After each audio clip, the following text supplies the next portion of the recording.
여러분, 저는 오늘 오뚜기 신앙이라는 설교 제목으로 함께 말씀 나누고자 합니다. 저와 여러분이 오늘 말씀을 통하여서 때로는 나의 죄악 때문에 넘어지고 있을지라도, 혹은 이런저런 힘든 일 때문에 마음이 낙심되고 주저앉고 있을지라도 다시 일어나는 은혜를 누리기를 주님의 이름으로 소망합니다. 여러분, 제가 한 이미지를 준비했는데 만화 주인공입니다. 보여주시겠어요? 소리가 들리는데 여러분 누구죠? 네, 캔디입니다. 캔디. 들장미 소녀 캔디입니다. 네. 여러분, 우리나라에서는 1977년 9월 19일부터 80년 1월 12일까지 매주 월요일 저녁 6시에 MBC에서 방영한 만화입니다. 꽤 긴 시간 방영한 만화이죠. 여러분, 캔디 하면 떠오르는 게 뭐죠? 주제가가 있습니다. 여러분, 뭐죠? 외로워도 슬퍼도 나는 안 울어. 참고 또 참지 울긴 왜 울어. 웃으면서 달려보자. 푸른 하늘을 바라보며 노래하자. 내 이름은 캔디. 여러분, 노래가 어떤가요? 소녀에 어울리지 않는 좀 구슬픕니다. 여러분 아시는지 모르겠지만, 기억나시는지 모르겠지만, 들장미 소녀 캔디는 역사적인 배경이 있습니다. 어떤 배경이 있을까요? 이 캔디가 살았던 시대는요, 지난 세기에 끔찍한 일이었죠. 1차 세계대전이라는 큰 전쟁 이후에 일어난 그 마을을 배경으로 하고 있습니다. 캔디는 전쟁으로 인하여서 어머니 아버지를 여입니다. 고아 소녀인 거죠. 그래서 외롭고 슬픈 날이 참 많습니다. 그래서 주변의 시선들도 있습니다. 편견들도. 근데 그러한 고달픈 생활 속에서도 여전히 캔디는 용기를 잃지 않고 뭐라고 합니까? 외로워도 슬퍼도 나는 울지 않아. 내 이름을 기억하면서 참고 또 참고 울긴 왜 울어? 고백합니다. 여러분, 이런 캔디의 인생과 같이 혹여라도 어떤 큰일이거나 힘든 일을 만날 때에, 주저앉고 있을 때에 다시 괜찮아, 훌훌 털어내고 일어날 수 있는 사람들을 보면 떠오르는 한 사물이 있는데 이미지로 준비했습니다. 보여주세요. 여러분, 뭐죠? 오뚜기입니다. 여러분, 오뚜기는 뭐죠? 밑을 무겁게 하여서 이렇게 저렇게 어떻게 저렇게 이렇게 다 쓰러질지라도 다시 일어나는 사물입니다. 네, 그만 보여주세요. 광고 아닙니다. 네. 여러분, 저는 올해 이제 25년도를 1월, 2월도 이제 얼마 남지 않았는데, 저희가 살아가면서 앞으로 우리가 캔디의 삶처럼 힘든 일을 만나게 될 수도 있습니다. 때로 신앙적으로 나의 죄악 때문에 낙심이 되고 죄책감이 들어서 주저앉을 수 있습니다. 그런 일들이 만나게 될 터인데 우리는 그때 오늘 말씀을 꼭 기억하기를 주님의 이름으로 소망합니다. 여러분, 오늘 본문으로 들어가길 원합니다.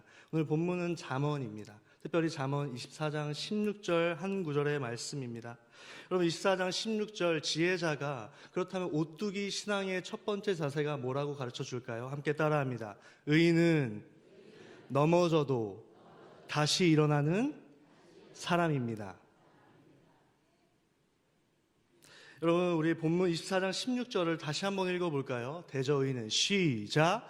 대저 의인은 7번 넘어질지라도 다시 일어나려니와 악인은 재앙으로 말미암아 엎드러져 리느니라. 아멘. 여러분, 잠언의 구조를 살펴볼 필요가 있습니다. 오늘 한 구절 말씀을 살펴보는데, 잠언은 총 31장의 성경책입니다. 지혜서에 해당되는 성경책입니다. 가장 많은 잠언은 누가 뭐래도 솔로몬 왕이 지은 솔로몬의 잠언입니다. 근데 잠언 30장은 아굴의 잠언, 31장은 르무엘 왕의 잠언, 그리고 오늘 본문이 속한 잠언은 특별히 작자가 미상입니다. 누가 지었는지는 모릅니다. 분명한 것은 지혜로운 자들의 격언이라고 잠언을 연구하는 구약학자들은 통일로 의견을 내었습니다. 결국엔 지혜로운 자들의 격언 중에 하나의 말씀입니다. 여러분, 잠언을 읽다 보면 우리는 두 사람을 만나게 됩니다. 한 사람은 누구죠? 지혜자입니다. 다른 한 사람은 어리석은 사람. 또한 다르게 표현될 때가 있습니다. 오늘 본문에 나온 것 같이 의인과 악인. 여러분, 그러면 지혜로운 자, 어리석지 않고 또한 악인이 아닌 의인은 어떤 사람이라고 잠언에서 전체를 관통하는 잠언에서 이야기해주는 의인은 누구일까요? 지혜로운 사람은 누구일까요? 우리 잠언 1장 7절을 다 함께 읽겠습니다. 시작. 여호와를 경외하는 것이 지식의 근본이거늘 미련한 자는 지혜와 훈계를 멸시하느니라. 아멘. 사랑하는 성도 여러분, 여호와를 경외하는 사람, 그 사람이 곧 지혜자인 줄 믿습니다. 여호와를 두렵고 떨리는 마음으로 또한 여호와의 말씀을 지혜로 여기며 훈계로 여기며 지키는 자가 의인인 줄 믿습니다. 오늘 본문을 그러면 들여다보면 24장에 나오는 의인은 여호와를 경외하고 지혜와 훈계를 멸시하지 않는 자가 아닙니다. 특별히 24장 전체에 드러나는 의인은 악인의 형통함, 오늘날로 쉽게 표현한다면 악인이 잘 먹고 잘 사는 것, 이 세상에서 인정받고 잘 나가는 걸 부러워하지 아니하는 사람, 오직 하나님께만 소망을 두는 자로 우리는 알 수 있습니다. 여러분, 그러면 정리한다면 잠언 전체에서 여호와를 경외하고 하나님의 말씀을 지혜로 여기며 훈계를 달게 받고 악인의 형통함을 전혀 부러워하지 아니하고 온전히 하나님만 바라보는 자는, 그 의인은 7번 넘어질지라도 다시 일어나는 자인 줄 우리는 믿습니다. 여러분, 오늘 본문에 특별히 숫자가 사용되는데 어떤 숫자가 사용됐죠? 7이 사용되었습니다. 여러분, 하나님과 깊은 관련이 있는 숫자입니다. 7은 창세기 시작의 책에서 하나님께서는 어떤 며칠 동안 천지를 창조하셨죠? 7일 동안. 특별히 또한 여호수아서를 본다면 난공불락의 여리고 성을 마지막 이스라엘 백성은 몇 번 돌았죠? 7번. 여러분, 저는 두 가지 성경의 근거를 들면서 이 숫자 7과 관련된 하나님과의 이 일하심에 대해서 나누고 싶어요. 결국에는 하나님의 무에서 유를 창조하는 것, 불가능에서 가능으로 어떠한 성경에서 드러나는 일들을 나타낼 때 꼭 성경에서는 7이 등장한다는 사실입니다. 오늘 본문의 7은 어떤 의미입니까? 문자 그대로의 의미라기보다는 상징적인 의미인 것이죠. 무에서 유로 불가능을 가능케 하시는 그 하나님의 일하심. 어떤 자가? 의인은 그 하나님의 일하심을 붙들며 다시 넘어져도 다시 일어나는 자인 줄 믿습니다.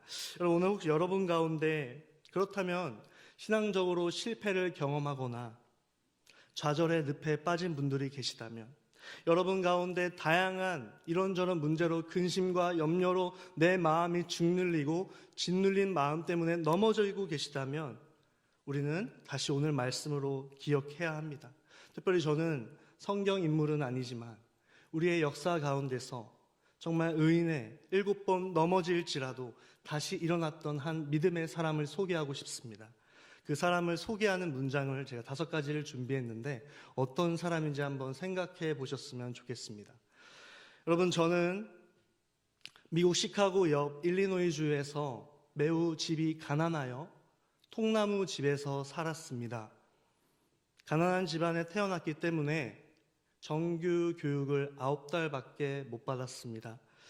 저는 9살에 사랑하는 어머니가 돌아가시면서 유품으로는 단 한 권의 성경책만 남겨주셨습니다.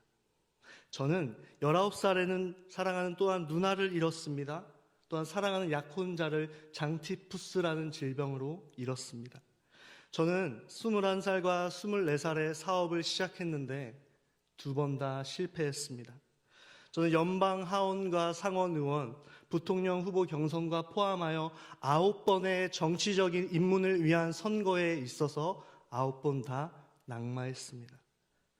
저는 결혼을 하고서는 내 자녀를 하나님의 은혜 가운데 낳았는데 장남인 로버트를 제외하고 모두 땅에 묻었습니다. 여러분, 제가 사실 축약해서 말씀드렸지만 이 한 사람은 더 많은 어려움을 인생 가운데 경험했습니다. 누구일까요? 미국 제16대 대통령이었던 아브라함 링컨입니다. 여러분, 그는 매우 가난하여 통나무 집에 살았습니다. 정규 교육도 못 받았습니다. 또한 사랑하는 어머니를 9살에, 또한 사랑하는 누나를 19살에 원래 약혼자를 장티푸스라는 질병에 21살과 24살에 마음을 모아 사업을 시작했는데 모두 실패를 경험했습니다. 여기까지만 들어도 쉽지 않았는데 연방하원과 상원의원 여러 가지 정치적인 입문을 위한 선거에 9번이나 낙방했습니다. 여기서 더 나아가 본인이 결혼을 하고 4자녀를 낳았는데 로버트 장남을 제외하고 모두 땅에 묻혔습니다. 여러분, 이 문장들을 제가 설교를 준비하면서 한번 나에게 일어났다면 어땠을까? 그런 생각이 많이 들었습니다. 여러분, 하나의 일도 일어났다면 우리에게 쉽지 않았을 것입니다. 그렇지 않은가요?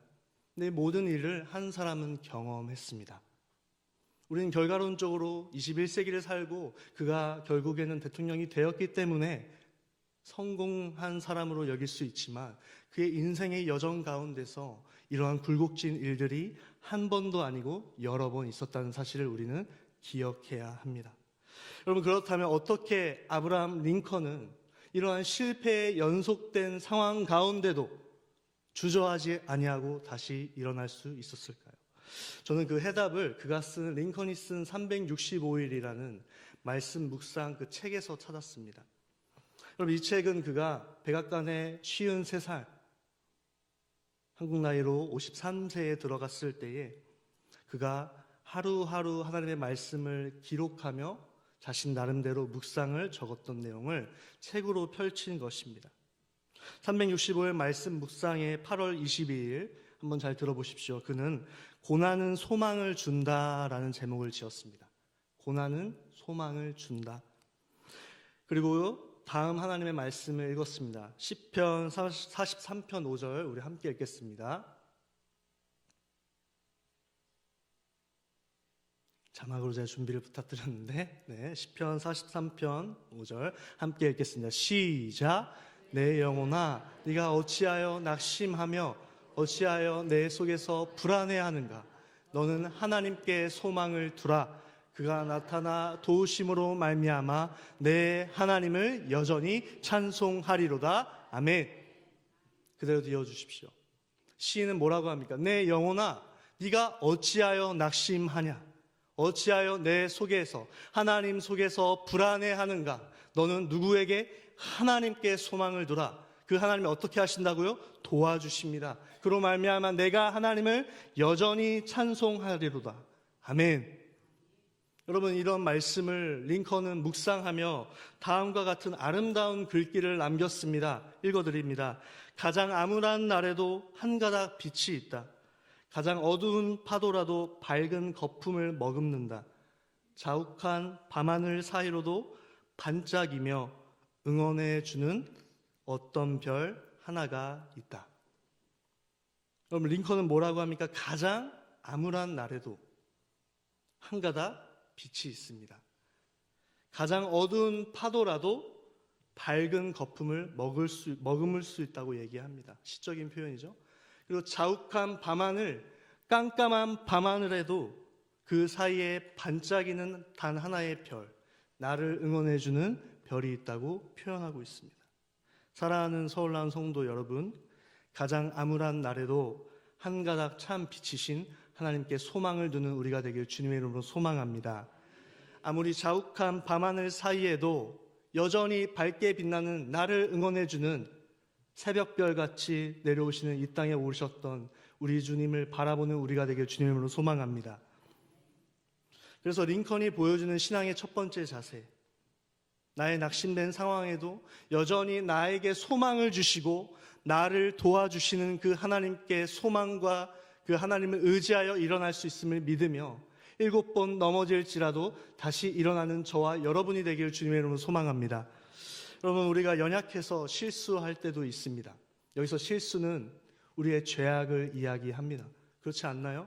우리가 열심히 신앙생활을 하면서 하나님의 말씀대로 순종하며 살아야 하는데 때때로 내가 주인이 되어 죄악을 범할 때가 있습니다. 사탄이 주는 유혹에 빠져 죄악을 범했을 수도 있습니다. 여러분들, 우리가 생각해 볼까요? 우리만 그랬을까요? 성경의 인물들도 마찬가지였습니다. 우리 담임 목사님의 입술을 통하여 우리 히브리서를 계속해서 금요일마다 나누고 있는데, 여러분 아브라함을 보십시오. 그의 믿음이 처음부터 열국의 아버지답게 믿음의 조상의 첫 번째 롤모델이 아니었습니다. 그는 애굽에서 어떤 일을 지었습니까? 그의 사랑하는 아내 사라를 누이라고 속였습니다. 죄를 범한 것이죠. 거짓말의 죄악.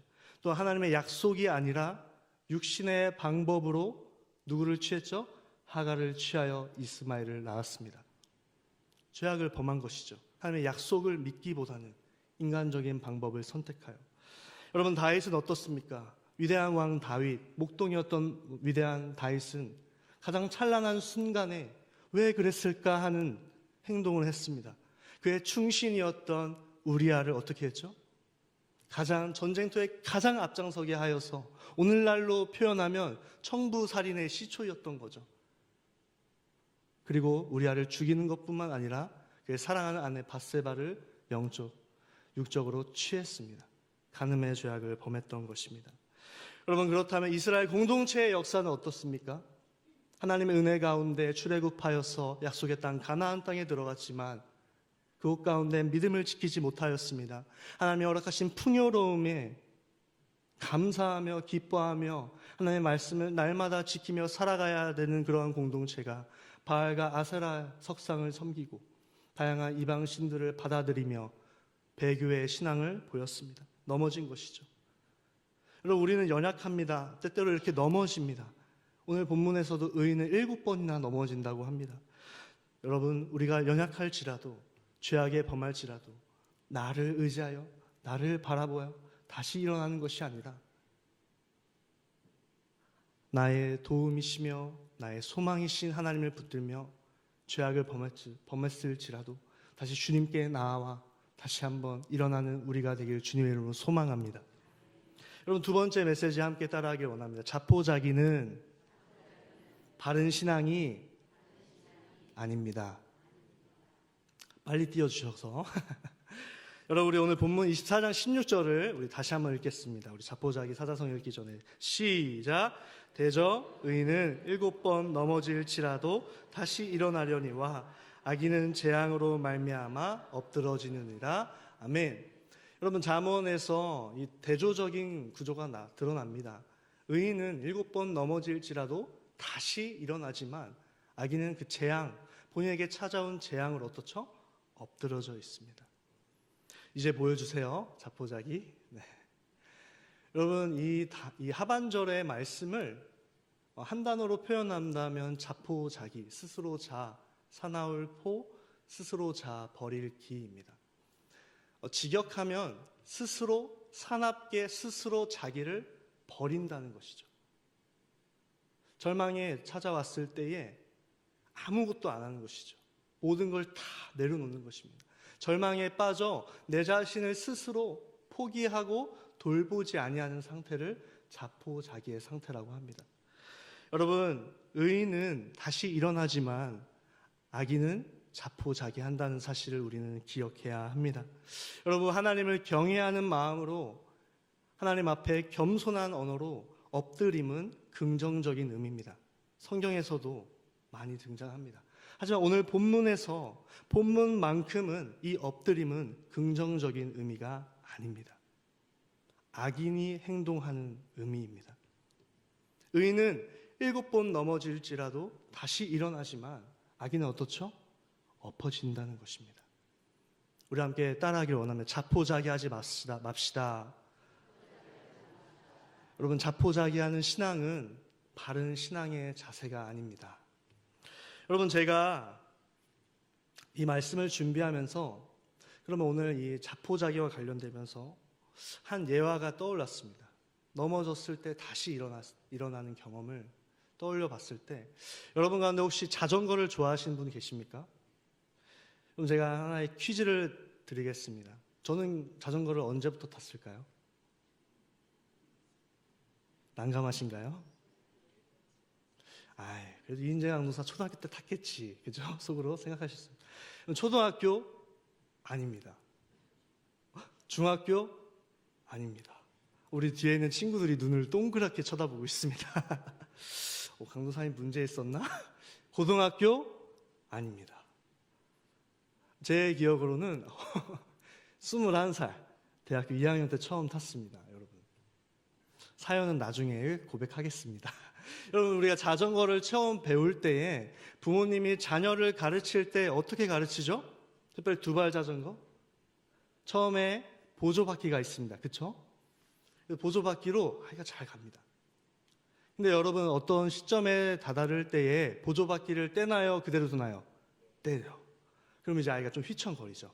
그러면 뒤에서 어머니든 아버지든 조부모님이든 어떻죠? 뒤에서 잡아줄게. 계속 가봐. 근데 아이가 중심을 못 잡습니다. 넘어집니다. 까집니다. 여러분, 근데 어느 순간 시점이 되면, 저도 운동장에서 그런 장면을 봤습니다. 붙잡고 있어. 아빠가 붙잡고 있어 하는데 붙잡고 계시지 않더라고요. 어떻게 되는 거죠? 놓으시는 거예요. 그럼 아이가 또 넘어지더라고요. 근데 훌훌 털고 다시 앞으로 갈 때 어떻게 되죠? 자전거를 어느 순간 타게 됩니다. 휘청휘청 거리지만, 때로 넘어지지만 계속해서 일어나서 계속 시도하고 앞으로 나아갈 때에 자전거를 탈 수 있듯이, 여러분, 우리가 삶 가운데 무너져 있을 때 오늘 말씀을 꼭 기억하기를 주님의 이름으로 소망합니다. 우리가 아무리 넘어질지라도 다시 하나님을 바라보며 나의 도움이시며 나의 소망이신 그 하나님을 의지하여 일어날 수 있는 은혜가 저와 여러분에게 있길 간절히 소망합니다. 여러분, 우리가 마찬가지로 우리가 반복해서 걸음을 걸어갈 때 올 한 해 오늘 말씀을 기억하면서 나의 신앙의 걸음이 때로 넘어져도, 죄악 때문에 넘어질지라도 다시 주님의 보좌 앞으로 나아가 주님의 은혜를 구하며 다시 일어나는 우리가 그걸 꼭 기억하길 간절히 원합니다. 여러분, 말씀을 또한 정리하고자 합니다. 저는 지난 세기에 저희에게 도전을 주었던 한 작가의 글귀를 소개하고자 합니다. 20세기 기독교 대표적인 변증가로 활동하였고 순전한 기독교, 나니아 연대기 등 다양한 많은 책을 썼던 C.S. 루이스라는 사람이 있었습니다. 그는 다음과 같이 그리스도인에 대해서 정의를 하였습니다. 잘 들어보십시오. 그리스도인이란 잘못을 절대로 저지르지 않는 사람이라는 뜻이 아니다. 넘어질 때마다 회개하고 다시 일어나 몇 번이고 새롭게 시작할 수 있는 사람이라는 뜻이다. 여러분, 그리스도인은요, 잘못을 절대로 저지르지 않는 사람이라는 뜻이 아닙니다. 어떤 의미죠? 실수하고 죄악을 범할 때도 있다는 것입니다. 우린 연약하여서. 여러분, 그렇다고 해서 제가 여러분 가운데 방관하거나 죄악을 행하는 일을 행하라고 이야기하는 것이 결코 아닙니다. 여러분, 맞습니다. 우리가 죄를 짓기 위해 노력하며 죄를 계속해서 범하며 탐닉하는 자세 역시 바른 신앙의 자세가 결코 아닙니다. 하나님이 기뻐하시지 않습니다. 원하시지 않습니다. 죄에 무감각하고 죄를 짓고자 하는 것도 문제이지만 반면에 죄를 지어 넘어질 때마다 악인과 같이 엎드러져 있는 자세 역시 바른 신앙의 자세가 아닌 줄 우리는 알아야 합니다. 다시 일어나는 은혜가 있길 간절히 소망합니다. 그리스도인은 어떤 사람입니까? 방금 나눠드린 문장에 몇 번이고 다시 죄악을 회개하고 주님께 나아오는 사람이 그리스도인 줄 믿습니다. 다시 회개하며 다시 일어나 하나님을 바라보는 저와 여러분이 되시길 주님의 이름으로 소망합니다. 그래서 성경을 읽다 보면 잠언 외에 또 시편 가운데 또 지혜의 문학인 또 시편 가운데서도 정말 계속해서 하나님을 의지한 시인들의 시가 굉장히 많습니다. 그 중에 선물과 같은 시편 146편 5절을 함께 읽길 원하는데요. 우리 함께 크게 읽겠습니다. 시작. 야곱의 하나님을 자기의 도움으로 삼으며 여호와 자기 하나님에게 자기의 소망을 두는 자는 복이 있도다. 아멘. 시편 1편부터 150편까지의 긴 여정 가운데 마지막 5번째 권의 146편은 끝절에 있습니다. 마지막 할렐루야 시편 전전에 있는 것이죠.